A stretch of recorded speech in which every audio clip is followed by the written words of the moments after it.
You know, ChatGPT 3 is for everybody.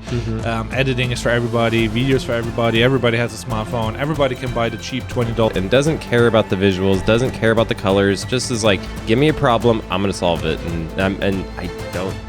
On this episode, we are going to discuss clients' value and time and how can you keep all of the above high and happy. Well, also we'll be talking about like how you could maybe monetize the client's ambitions of doing it himself, because nowadays everybody does everything and everybody thinks they are the best and they're just like a cook in the kitchen, you know.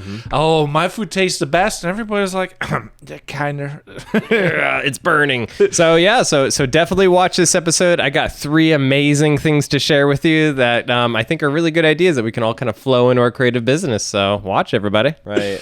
Oh, yeah, but I think I want to talk about that a little bit, because like this sounds like a little bit bottom of the barrel if I want to do a design thing, you know, and we all do a little bit of everything. And I caught myself, I'm like, hey, I want to do a hoodie design, you know, for me going into the gym, have like a cool hoodie, 727 strong or hustle grind is something with like a gradient on it, like really simple design, you know. Okay. Like a multi-gradient, not just a 1 or 2 color, a 3 or 4 color. You know, so it's a little bit better. Yes, basically black hoodie, cool slogan that is like local, you know, and make it like a Etsy or Redbubble thing, you know. But can you explain Redbubble to me, by the way? I don't know very much about Redbubble. Is that like the Etsy competitor? I think I've heard that before a couple times. Redbubble is basically where if you have any graphic design or ambitions of like doing something graphic and you want to slap your graphic on a nice mug like we do here, or show your mug. Oh, yeah. He has his other mug. We actually have the Infinite Creative mug. You can buy now at infinitecreativepodcast.com. These things are going pretty well. We're selling a decent amount, but you know, we could sell more, so buy one right now. Yeah, but basically Redbubble allows you to put your design onto merch, and you just list the merch and everybody can buy it. So it's one of those. So it's like a printful, a print-on-demand type of... Yeah, but it's not like for individual. It's like anybody can buy it. So they can look it up and they see your design, they like it. Okay. So it's like a smug mug or It's a smug mug. I don't know what that is, but that sounds very interesting. But in the end, it's like, oh yeah, you can produce a ton of designs and they will send you like royalties for using your design. And it's like, it's an Amazon of design type of stuff. So you want t-shirts with a cool design, you saw it somewhere. It's not really like you have your own brand. It's just like... So it's like a threadless, you know, like I'm just going to keep blurring out other companies that already exist. Yeah. No, I totally get it though. So, okay. So, so Redbubble, yeah. Yeah, so basically where I caught myself though is... client came to me and was like, hey, I really want to collaborate with you on this project. He hired me. He's like, need a quick and easy video. And now he's like, yeah, actually I really like the video you did, but can you share all the raw footage and can we edit that together? I want to pick and choose the things. And I'm an editor myself, and I'm just like oh yeah, that's an interesting problem to have. Yeah, so I basically like, oh, so he wants to do the work, and I'm like, I'm judging him for doing that, and then here's me trying to do a hoodie myself. Yeah, right. It's funny. I do the same thing. I judge people for trying to do their own websites, right? And then how many times am I trying to do someone else's job, right? It is really funny. I do catch myself all the time doing that, right? Where I get grumpy, like, stay in your lane, and here I am swerving into like 8 other different lanes. Like, but yeah, no, it's very true.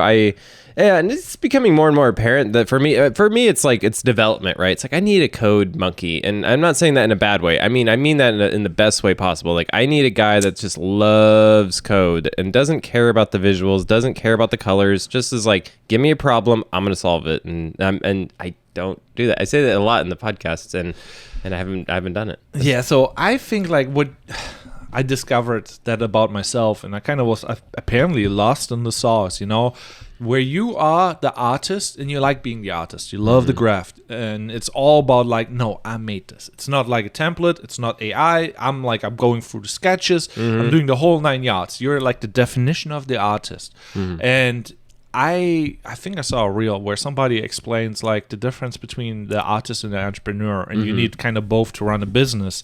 So you need somebody who loves the business and the entrepreneurial stuff, and they don't do the art, you know? And here's me trying to do the art with like editing, doing all like, getting lost and like, I should do the passion thing. And I'm like, I don't really care that much about certain things. And that makes it like kind of tough. You know what I mean? Right. But I love all the other aspects about like, I could do this and I could do that. And it would be so more effective, you know? And that's where I'm getting excited. And I'm like, I'm in the, you know, kind of in the wrong boat, but still I need the boat to, you know, to get from A to B, because you can't be an entrepreneurial business person without like having something to sell. Well, and something I've started to run into surprisingly more now than I ever have before in my career, which actually surprises me, is the fact that people are now afraid when it is just me. People don't like that at all. I recently ran into that with a client where she explained to me, and she wasn't wrong when she said this, but I was buying domains for, she's kind of subcontracting me, and then I'm buying domains for the main client that she's serving, right? And we're just having to do this to be quick. Like, it's all because they don't have their processes in order and stuff. They don't have the people in place, and so we're going through this process, right? And then she's like, well, yeah, but what happens if you get hit by a bus? We've all heard that as creatives, probably, well, at least web designers have, like, well, what if you disappear? What are we going to do? And then I was like, well, yeah, well, I'll make sure everything gets to you. But she's like, but how, right? It's just you. You actually get hit. Let's say you get hit by a bus today. Who gets me the domains? Who gives me all these passwords? You know, and then that got me to think, like, dang, you know, you're kind of right on some things, right? And not even just the web design, but like files in general. If it's got hit by a bus today, how am I going to get the video files that we recorded? And I know it's kind of like they should obviously be sad that you died, but like, oh, dang. So like having his team around you too is also assurance for the client that, like, yeah, if it disappears, there's going to be someone there that can still help me get the stuff and get it done.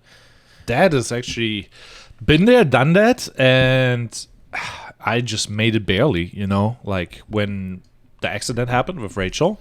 I'm like, I was not there, and I was like moving heaven and earth, but if I would have been the person laying in the bed with the accident instead of like sitting next to the person with the accident, I would not be able to deliver, and I would have to basically refund the money, you know, and I would not even be able to give them a heads up, you know, like I was reaching out to all my videographer friends and like, okay, I can't send somebody out because I know like a ton of people, and even though it's like a little bit farther away and I don't really have the full budget anymore, you know, because like life happened, and I'm like, yeah, I made it happen. Somebody showed up, and I didn't want them to freak out, but it is an interesting thought, you know, if you're not a team, you know, it's different. Yeah, exactly. So it's, you know, and I think you've done great where you have this huge network. I think that's something I need to do better at, right? Like, so let's say a project gets to a place that's so bad, we're so behind, and again, another project comes in, or maybe there's even something that's even more attractive. Like there's this request for bid for like a really big project, but I'm in the middle of something else. Like being able to be like, hey, grab this. I want you to take this last minute. I want you to help get this to the finish line so I can now swap over. That's a pretty big deal, right? Where that's I've started to realize that's the thing that I'm lacking right now in my freelance career is I don't have the ability to jump off to another project really quickly. I kind of have to make sure it gets to the finish line first, and that really handicaps me a lot. There's a lot of me saying, like right now, and this is just me being very transparent to the audience out there, is that, you know, I'm really just working to clear the projects off my plate. And I feel like this is very important in your creative career to do this, where you clear things off the plate, you get back to empty. And it's funny because as a freelance, you get scared too. It's really funny when you see that as the projects kind of go down, you should be getting more uplifted, but you actually get more scared. You're like, oh no, I don't have projects, I don't have things ready to go. But I'm trying to fight that right now and be like, if we can get back to the place where Sean wakes up in the morning and doesn't have to have imminent danger, things are going, alarm bells are going off, you're missing deadlines, you're going to have 5 calls today, you know, that's a good place to be. And so I'm trying to work on how can I get to that quicker in the future, where it's not this long 4 months of me struggling to get the plate empty. So I am the same boat right now. Like the plate is loaded up, and I'm just like, I had the thought about like, hey, I should clear that before I arrange new stuff. And I'm like, if I run a business, should I have this approach? Like, you know, like somebody walks into my store, I'm like, nope, sorry, we're full, you know, we don't doing that. Or should I do like, okay, we're just accepting everything we can? And then figure out how to make it happen. And I'm like, I think I'll rather do like trying to figure out how to make it happen. The problem though is like usually if you're in that position of like, oh, I cannot do more work and there's more work coming in, what do I do now? And then it's becoming like, I should be able to afford to outsource the work to said partner, or like have a workflow in place to figure it out. So I basically accept whatever I can accept and see how far I can grow. But it becomes nearly impossible if the prices are too low. 100%, right. And so you definitely hear that a lot of like, raise your prices. Once you get the plate full, that means you need to raise your prices. And I think I do agree with that. I actually do agree with that. Because it's like a win-win then, right? It's like if you either scare away the cheap ones or they're willing to pay more. So it's a win-win. And, I think with that being said, I think, you can charge more, but it kind of always goes back to this place of FOMO that you're having that fear of missing out on stuff. And I know that that's where I come from is like there'll be a cool, attractive project and it may not pay well, but I'm like still sitting over here kind of like, though I would really do a cool thing for that project. I could really do something nice. And I think that can sometimes be the issue too of like, sometimes we need to become more objectified with this stuff. We need to be like, is maybe a cool project. It may not be a cool project, but like, there's these allotments of time and I just know I get caught in that, right? When something new just pops onto your plate and pops right in front of you, you're just like, well, I don't want to miss out on this, right? Yeah.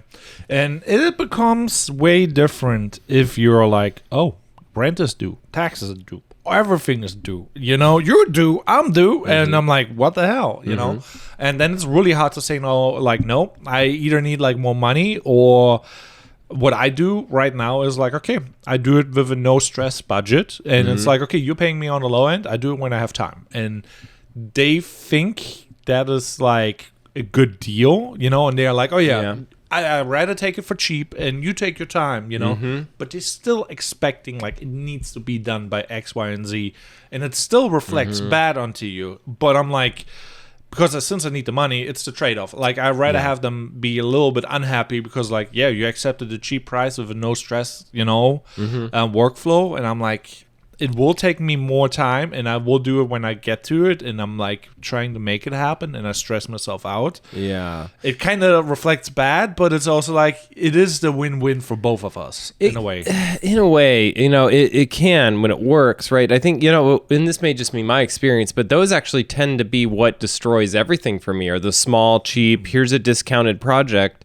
And because in your mind, it's discounted. In your mind, from the very beginning, you're saying, I don't want to try super hard on this. And so therefore, you're setting the level of expectation pretty low then. You're going to tell the client, it may take weeks to get this. And then guess what? It's going to take maybe weeks to get a reply from them. And before you know it, you're both just barely even trying on this project. And then out of nowhere, the client's going to be like, well, now I care. It's been 6 months or whatever. And you said you would get this done in like 2 to 3 weeks. And now it's been months and months later. I don't have any projects that are that late. But like, they come out of nowhere then. And they're like, this is unacceptable. And now I'm mad. And you're like, but I gave you a discount. And they're like, I really don't care that you gave me the discount. I wanted the thing. You didn't give me the thing. And now it's like kind of a failure. And that's what I'm starting to see is like, that's where it's like, maybe you shouldn't do discounts. Maybe it's almost better to be at the beginning and be like, you know what? I'm a professional and I'm sorry. I just have too much on my plate right now.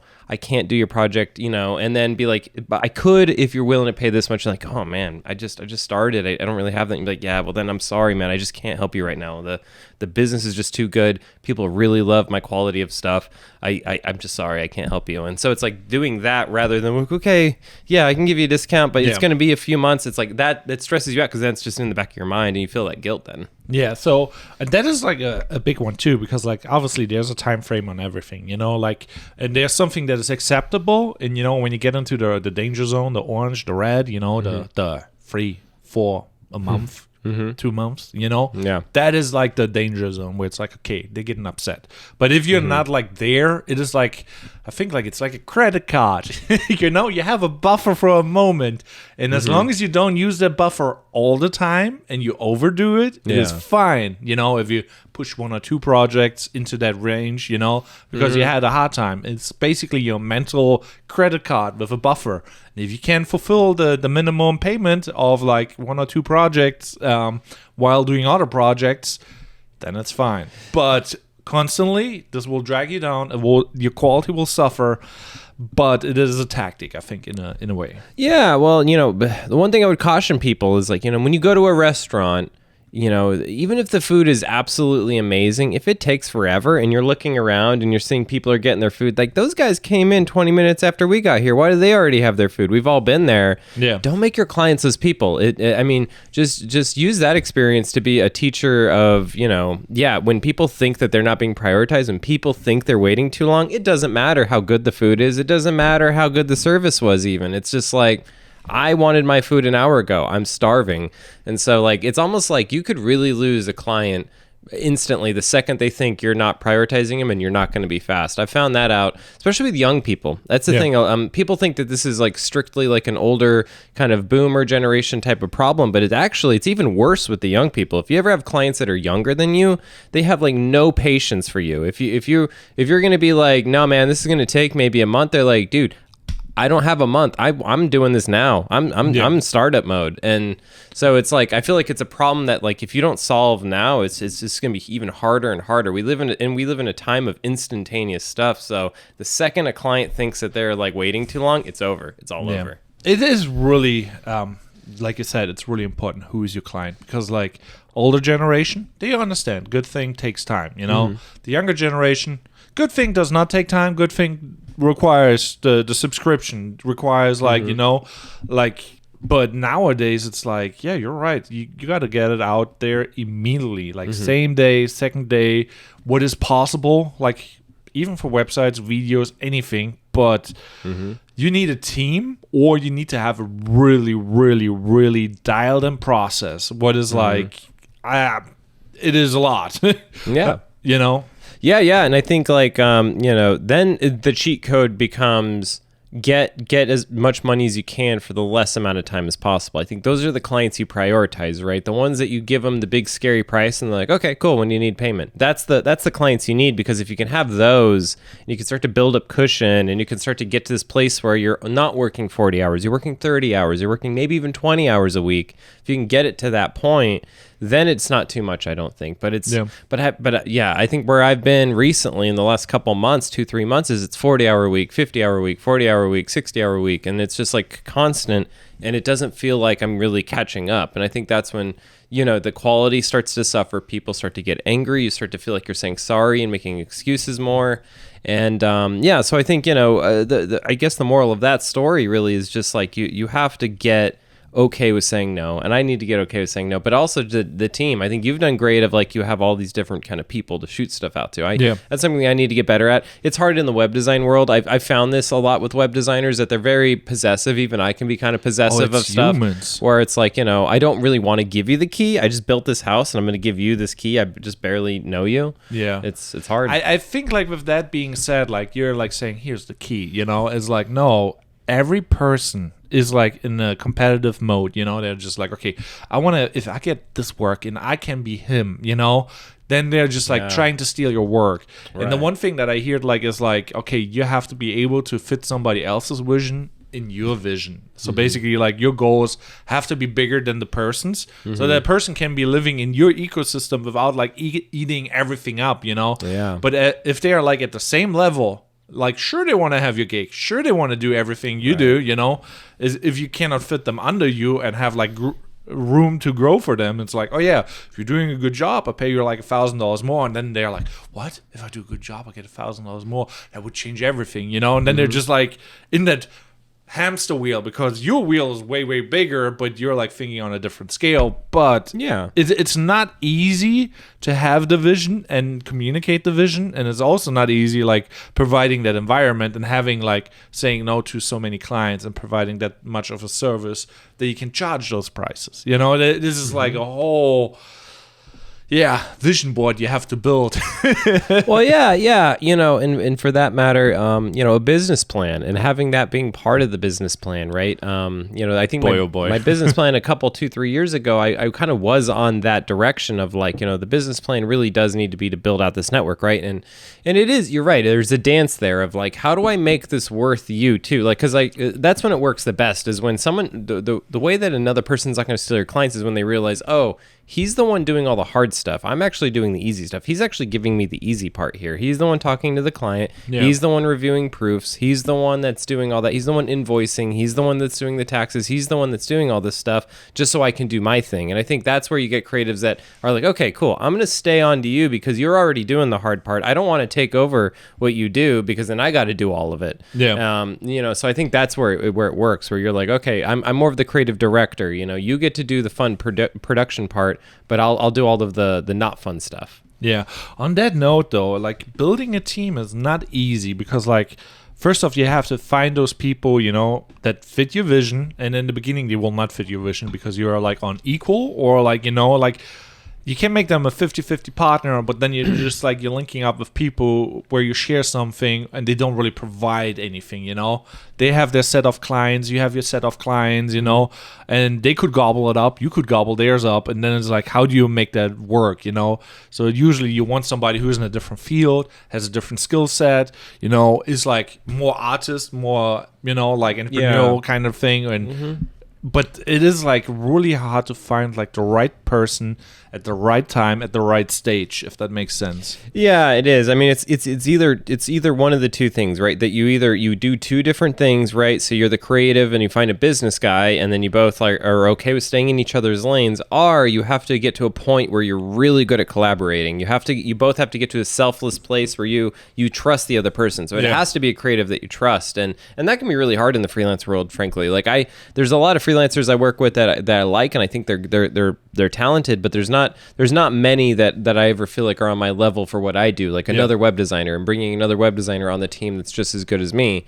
But if I did, and if I could afford it, it's usually that. But if I could afford to do that, it would have to get to that collaborative place, which I think most things are moving towards. A lot of your tools are all collaborative now. They're all like, we can both be in there designing a website at the same time and things like that. And so it's like you have to do one of the two. It has to be someone that's completely different from what you do, or you have to get to that place where you guys are just linked in. You're just like, we're both just trying to make the coolest thing possible. So if you tell me this sucks, I'm going to believe you. If I tell you that sucks, you're going to believe me, and we're just going to keep moving. Yeah.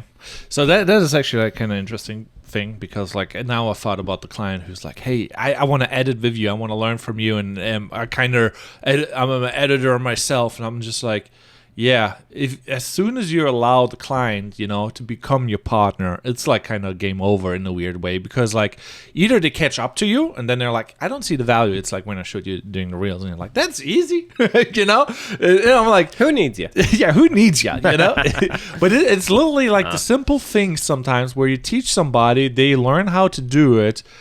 Then they forget all the things that are required to just do the thing, like, let's say, editing, posting, having the subscription. Oh, like if you share all that information and all the knowledge, what you gained, they don't see the value. And I catch myself in it when I see like YouTube tutorials. I'm like, oh, I learned something. Now it's easy. And like, if I want to make a YouTube tutorial, it has to be hard and it cannot be easy, And now I'm like, what is hard now?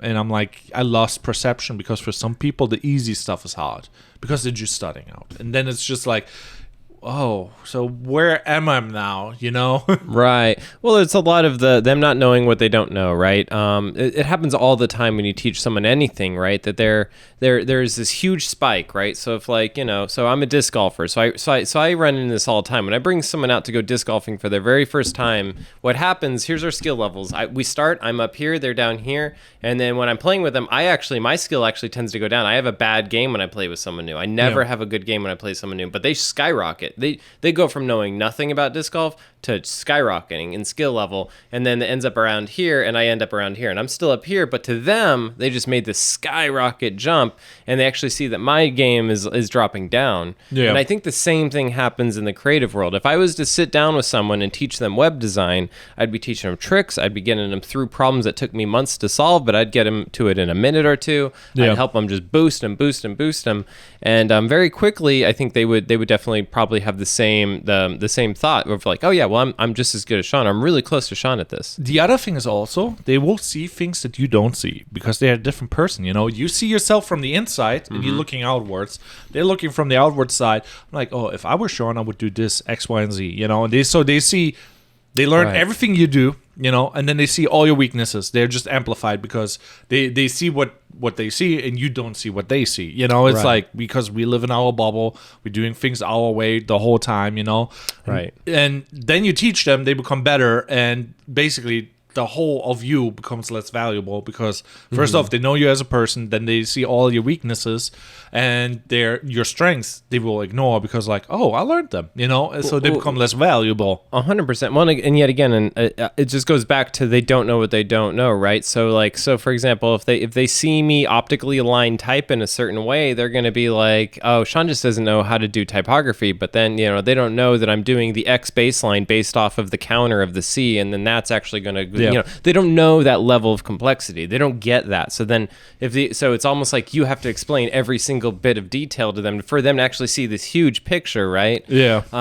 So I get what you're saying there of like, you kind of get people that start to be like, you know what, I could do your job. I could take that over. And which is sucks. It really does. It's such a bad approach to and I think that's the only reason I'm still alive in the creative world is I haven't had that approach. I've never been like trying to go after the mentor's job. I've never been trying to take anyone's ankles out from under them. I've had plenty of times to run away with clients and I didn't take them because I think there's something about that honor. I always think of things, I kind of say this to people where I think of things as if I was an assassin, right? So I'm an assassin and there's this briefcase full of money there. And they would be like, well, why don't you just take the briefcase and run? And then you could just retire the life of being an assassin. But I'm like, nope, I get paid to do a job. I do the job. It's done. And as long as you take that kind of approach, I think it's like, you're not going to run into these weird situations where you're trying to pull a coup and take over everything. And no, like, because once I smell that, once I have a subcontractor that I'm like, oh, you wait, because the client's going to tell on you too. I'll tell anyone out there, the client's telling on you. If you're trying to slip in there behind the scenes, he's probably sending the person that just hired you an email being like, I'm going to forward this to you. This is what your designer just sent me tonight. And it's going to be your whole cold call about like, hey man, so I can actually do this for probably a third of the price and I can do it pretty easy peasy. And you know what's going to happen? You're both going to lose the client. Like he's going to say, I'm going to fire you because you can't keep your subcontractor in line. And guess what? I'm going to turn around and tell you I'm never hiring you for anything again. You just destroyed this. Like we're done. The other thing that I wanted to say about the whole thing is like, let's say you teach a person, you bring them up to that level and they see all your weaknesses and they ignore your strength because they got to the level.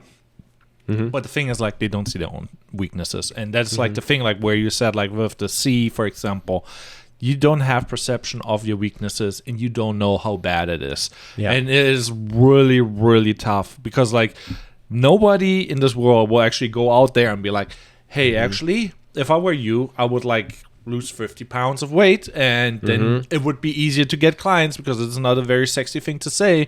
And actually you also need to do X, Y, and Z. And you know, there's a whole list where people can go down on why something sucks, in a way. And it is tough. And it's like, well, and the big thing too is nobody is an art and design critique, video critique. No. What's going to happen? They just won't buy the product. No one's ever going to like say this email sucks, like, or this logo sucks, or this design, this brochure sucks. Like you're not going to hear that. Like that's the thing. I that's one of the biggest things I had to learn when I left art school is that nobody's going to tell you when stuff's bad anymore. It's not going to be like someone actually, will take the time. A customer is going to write a nice, long, beautiful critique. No, they're just not going to buy the product. It's just not going to work, and the client's going to go out of business, or they're going to see the sales didn't go up, and they're just going to fire you out of nowhere. And you're going to be like, but why? I thought everything was great because you love your own stuff, but it actually sucked. Oh, Jesus. Oh, so since I had a client who actually did exactly that, he's like, okay, I'm going to do everything now myself, He did it. He did, first off, didn't really post or do anything that he should have done or could have done. And now he edited the video, made a voiceover and everything. And I'm like, oh my God, it is bad. But all his people, it's like there's like 5 or 10 people who always support him, guest sayers. And I'm like, it is bad. It is bad, and I'm just like, well, you have all that and you just did it now yourself and you think now you're the chef just because you cook once in a while, Now you're feeding other people and they will not tell you it doesn't taste good because they don't have to buy it. They don't care. They're just like, oh yeah, I like you as a person and I support you. Thumbs up. And I'm like, oof. Oof. Yeah, 100%. I've had so much of that too, where like I've done the big idea, and then they run with that big idea. Yeah. They don't let me finish it to execution. So like in branding, for example, I've had that where I've done a whole branding presentation. I've done all of the heavy lifting in terms of the concept, because that is really the heavy lifting in a branding, is what is the concept, what is the thing that differentiates this. And once you figure that out, the rest is kind of easy. It's just really visual design then. And I've had so many times where I've done the hard part and they're like, okay, cool, I'll take it from there. And just like, they just ram it right off the road down the mountainside. I wish I just had a clip right now to just showing just a truck just flipping down the mountainside. That's what happens then. And, so it's like, it's this difficult thing where you have to impart, because you want this too. And I do want to highlight that. You do want your clients to fall in love with this a little bit too, right? Because of what we want, right? We don't want them to sit there with like this in the meeting, like, I don't. Yeah. What? It's a video. Who cares? Yeah. You don't want that. So if you get them in love, you actually have done something good there. So I do want to say that you've probably done something really good to make him fall in love with the process. So there is something good in that. But now there's something that you're doing maybe too much of or not enough. So with that being said, since I've been in that situation and had that situation nearly occurring a second time with a different client, he's like, "Wow, I love that. I'm that myself, Mm-hmm. And I basically ChatGPT freed like a nice email. I'm just like, well, tell him nicely no. And I sent that out. I didn't even bother because like the email was aggravating me and I didn't want to, type for an hour, then delete it and then type again. And I'm like, no, this is not even worth my time. I'm just like, Chatty, you got this. And he got the automated response with a decline. And I'm like, what should I have offered him? Should I have like offered like coaching maybe, and I was like, I could monetize on the coaching aspect, being like, hey, I see that you're passionate about it, and hey, you have to be aware of like, if you do it, you will not see where you're fucking up, and I can point it out to you, and you maybe disagree or agree, I don't know, but you have to be willing to take my advice if I do that, I think you're onto something really here. This is me spitballing kind of live on camera, so you guys get ready for some good stuff right about now. But I think this is where the how-to videos come in, right? Like maybe this is when you create the YouTube how-to, and it could go back to the rudimentary, how do you edit? What's the basics of editing and doing those? Because then let's say the client's like, yeah, Fizz, I'm in love with this. I'm doing my own stuff. You'd be like, that's so awesome, man. I'm so happy for you. So you know what? If you want to continue on your journey, you should really follow my YouTube channel. I give so many tutorials. So if you do want to keep going, you should. And then also, I do consulting. I'll consult creatives for only $150 a month and what you get is you get a one-on-one, 30-minute session every week or whatever. And I'll help you get better then, because it seems like that should be our relationship now. And then in that way, you're still making a lot of money for almost no work. Then you're like, for like a 30-minute hour meeting a week now, you're getting paid just to help him. And you can be like, what you'll get is you'll get a critique of your video, and you'll get some feedback on it, and I'll kind of push you to things. And maybe so maybe there's something to that. And as I say that to you, maybe there's something for me too of that, where like, can I do that with a web design client, right? Where right now I finish a website and I give them a reference guide, but right now it's funny because I'm kind of protective too. I give them the keys to the whole house, and some web designers don't. They shut down parts of the website so that the client can edit it. I don't do that. I give them everything, including the design tool. But what I do is I don't go full in depth. I kind of tell them, I'm not going to teach you how to be a web designer. And they kind of laugh. I'm like, I'm not going to teach you how to be a web designer right now. But maybe there's something to that though, of like, but I do have this whole course on YouTube that you can follow. So follow that channel. And then also I do like a coaching. I love that you word the not consulting, but coaching. I really do like that word. Yeah. I kind of want to go a little bit into that because like, first off, nowadays, everybody has the same tools. ChatGPT free is for everybody. Editing is for everybody. Videos for everybody. Everybody has a smartphone. Everybody can buy the cheap $20 tool that does your website, does whatever, And obviously they're frowned upon in some ways, There's the old people, the old school people who are like, no, never done that, never will do that, yada yada yada, Yeah, where it's like yeah. they don't want to adapt to the new thing because it's easier, but it doesn't give you all the features and things that you maybe need or should need, or like there's a value there with the old school approach, because there's certain things that are like standard, and obviously there's new tools who don't do that and they get away with it. It's like Squarespace, for example, or Wix, or Right. like you get those cheap what are editors, what is it called, I forgot the name. What you see is what you get. Kinda, but it's like I forgot the name. There's a new editing software on the phone. Everybody's using it. CapCut. It's like a cheap CapCut editor. It doesn't have all the features, but it does nearly anything. So Right. it's like it misses key things, but it has other nice things. It's so like the portrait mode on your iPhone, for example. Like, we can blur the background. We can do things like that. Yeah, and it's not perfect, but it kind of works. And some people don't care, and it's just like, those people need coaching, and there's more and more and more and more out there. And I think like maybe we all should transition into like, hey, if you would do X, Y, and Z, you could learn it yourself, and then you realize, oh, the actual bill is bigger. They have to edit, they have to cut, upload, they have to do the whole 9 yards. Right. Now they have to spend the time learning. And I'm like, oh yeah, if you want to do that, just feel free. I charge you for learning, and I'll make it quicker than it took me to get there. Yeah. Well, no, I like that, because you know what I always struggle with is that I don't think people appreciate the crafts, and I'm always talking about that.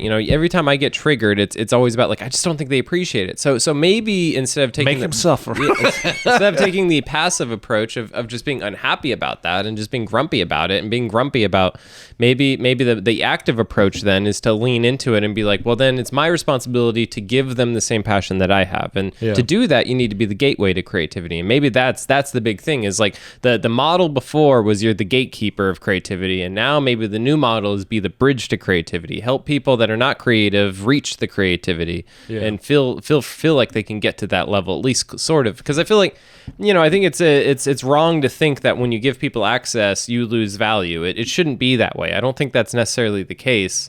So in the cases like with your clients where you feel like maybe your value is a little bit lost, I think that's just because maybe you're focusing on the same things and you've already taught them those same things, and so therefore they think they've heard it. You said the same thing 10 different times, so it's like maybe it's more like you just have to expand to different things and maybe be like bringing it in more and more. I feel like that's when I get clients that start to back away from doing it themselves, is when I'm like, okay, yeah, well, we're doing this due to this and this and this and this and this principle and that thing, and this is something else to think about. And once they start to see that, like, this is a lot, there's a lot here happening. Like, Sean's maybe not saying everything that's happening. I see this, but there's like 20 different things happening in his brain to get to this. Once they start to see that, then they're like, okay, this seems like this took a decade to get good at this. Like, I don't think I actually want to do this. I thought I did, but then now I don't. Yeah, I think like there's a lot of things you can judge, because there's like there's the intelligence of like, what can I do instead? Could I DM somebody, get more clients, or could I reach out? Could I run an ad? What do I focus on? I could also sit at home doing nothing and have my team do everything, if you're smart about it. But if you're now going in there, running your own ads and like filming everything, doing everything yourself, it's like that makes sense for a startup person, but it does not make sense for a completely established business.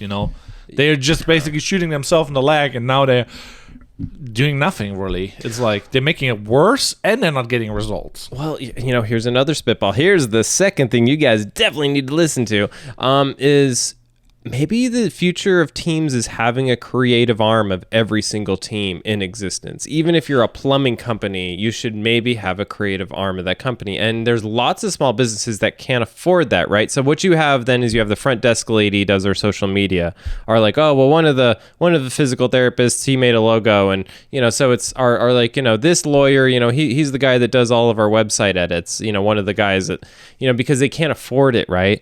So there's a whole opening there of like, can you be that missing piece where you're not just the contractor, but that you somehow get embedded in the team and help the team's creativity? Because I find that sometimes that's the best thing, is when we get the whole team. And when I tell the client, get your team together, let's all sit down, and then I'm kind of leading a discussion, and they're telling, because they know the industry better than you. We all know that we get into an industry. That is key right there, because like you're right with that, because like I was like with the one client, and I'm like, okay, he got something. He's like, he does not care about X, Y, and Z, but he really cares about this thing where I'm like, it really doesn't really matter, you know. The showing and highlighting the right thing matters, but if it really matters for him, he maybe is on to something, you know. So you got to be open and honest, and maybe the lawyer, maybe the thing does know what is really important, because like when the doctor says the context matters, you know, and you don't provide the context, but you hook them with a super viral, oh, this is a good hook, you know, and they're like, yeah, but you need to disclose X, Y, and Z, you know? Yeah. In any good process, any good creative process, you should be asking lots of questions of your clients. You know, I think we've talked about this time and time again, so I won't get into too much detail about this, but yeah, you really need to be going in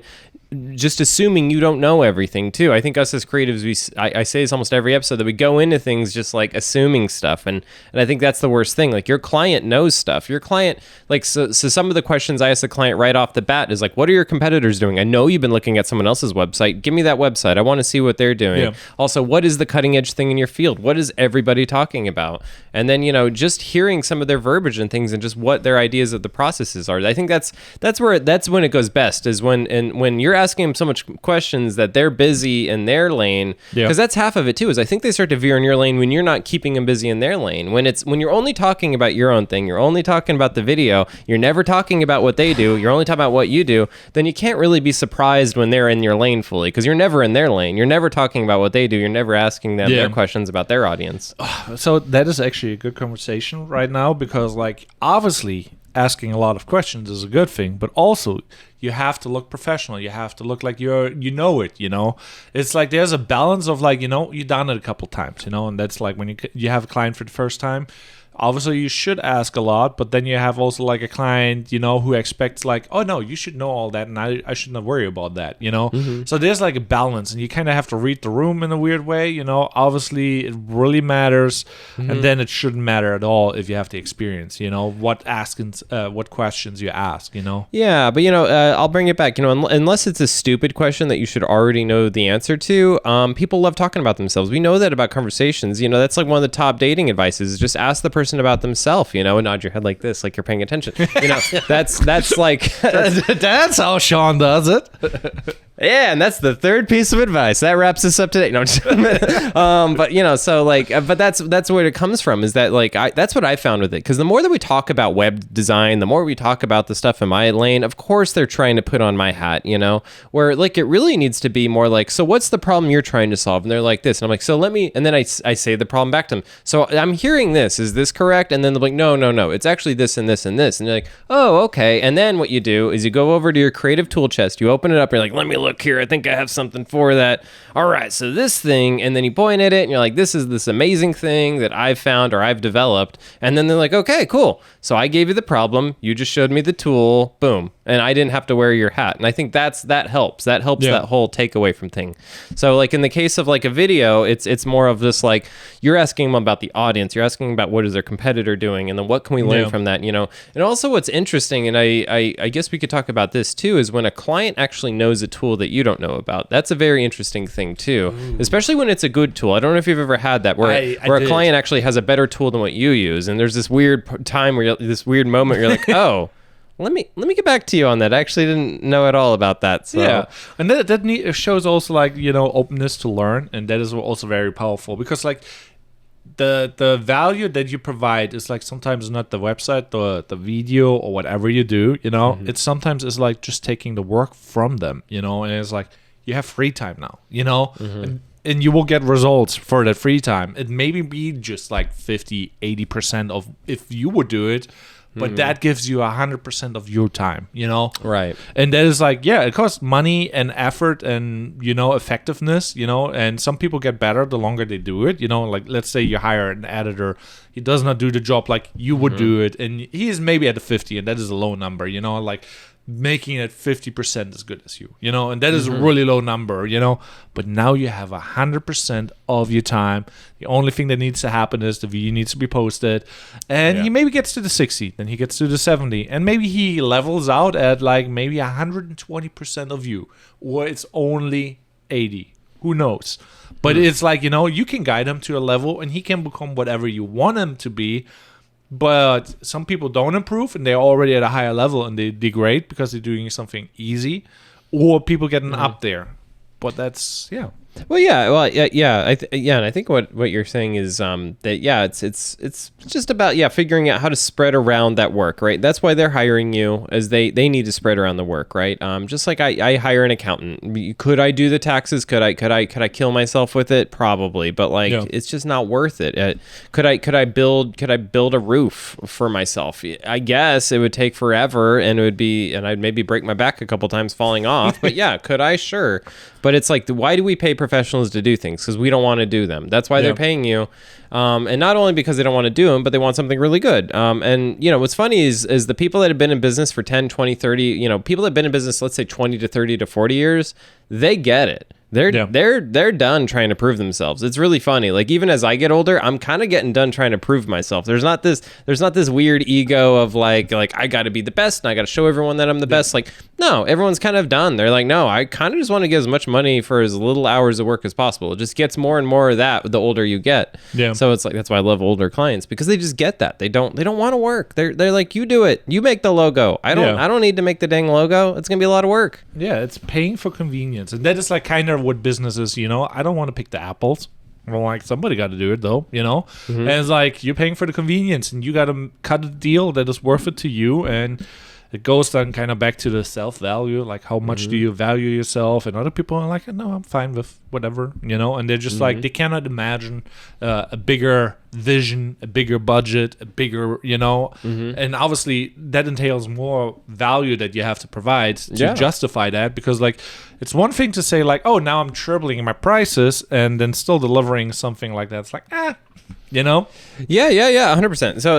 So it's like, it's value versus price, and I think it's like, what is the value, and being very honest with yourself when you're not giving that value too. I think there's been some clients recently that I've given everyone value. I'm really big about giving everyone the value that they pay for. I'm big about that. But there's been people recently that I'm like, what are touch points in this that we lost value? And I think that's the biggest thing too. I try to view, because a lot of creatives. What do you mean now with like losing the value? So at the very beginning, that kickoff meeting, you're just throwing them good ideas, and you're using verbiage, and they're getting this sense of confidence from you, and you're just giving tons of value. So most of the value is given in the beginning of the process. But what near the end of the process? Let's say it's been months. Let's say it got after the deadline. Let's say you're super stressed. You're way over budget. All these things. That's when people stop injecting value. That's when they get mad. That's where like, he's lucky he's even getting an email from me. And it's like the value just disintegrates. And so that's one thing I'm trying to be very cognizant of now, is like, where are we losing value in the middle of the process? Because that's where it's getting lost. It's not the beginning. The beginning, I'm doing a great job, but somewhere in the middle of the process, there is a little bit of a decline of value here. And then how do you keep that value up? Yeah.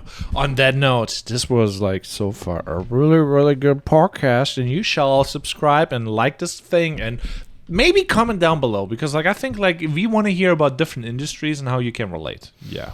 If there's ever an industry that we're not talking about on here, I just want to say that please bring it up. We're also always looking for guests. We've had a few people reach out, and reach out if you think that you can definitely add something to the conversation. We're definitely looking for guests. We're expanding. We're getting sponsors. Things are kind of popping up slowly but surely. So get on this show so you can be one of our first guests. Yeah. So I would say, have a good one. Bye, everybody.